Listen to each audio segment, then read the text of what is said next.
In New Zealand's parliament, two Indian origin women MPs are standing up for issues that are both sensitive and serious. Their names are Priyanka Radhakrishnan and Dr. Paramjit Parmar, and they are bringing forward two new private members' bill, which are proposals for the new law to address problems that are deeply personal for many people, specifically women and small business owners. Let's start with Priyanka Radhakrishnan first. She has been in parliament since 2017 and is part of the Labour Party. She is originally from India and has spent years working on social justice and women's rights.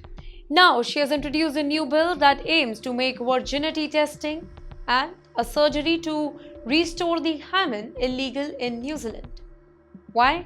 Because these practices are not only medically meaningless, they are also extremely harmful to women and girls.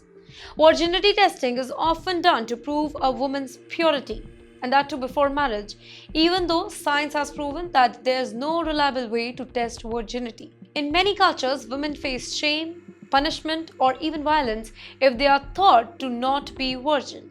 Priyanka says that this is not a cultural issue. This is about patriarchy and control over women's body.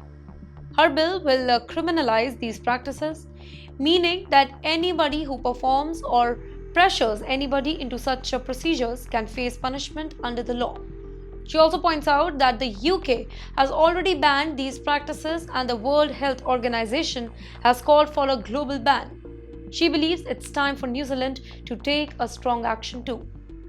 Now let's talk about Dr. Paramjit Parmar, who is from ACT Party. She was earlier an MP with the National Party and returned to Parliament in 2023. Her new bill focuses on something that might sound technical: alcohol licensing law.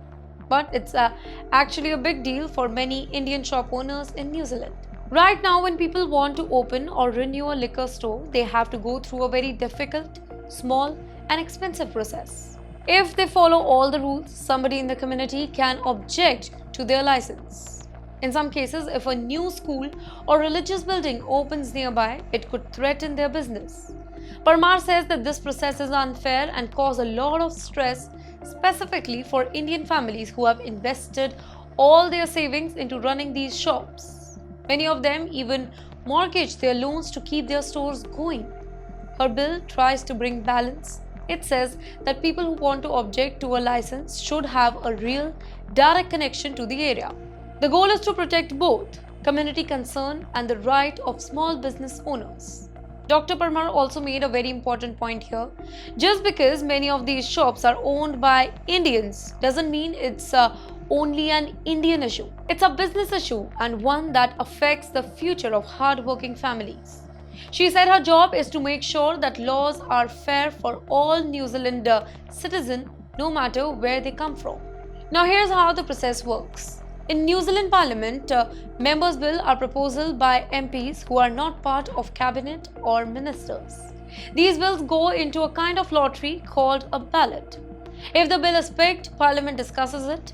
But if 61 or more MPs support the bill, it could go straight into the Parliament without needing the ballot. So both Priyanka and Paramjeet are trying really hard to get support from other MPs to turn their ideas into real law.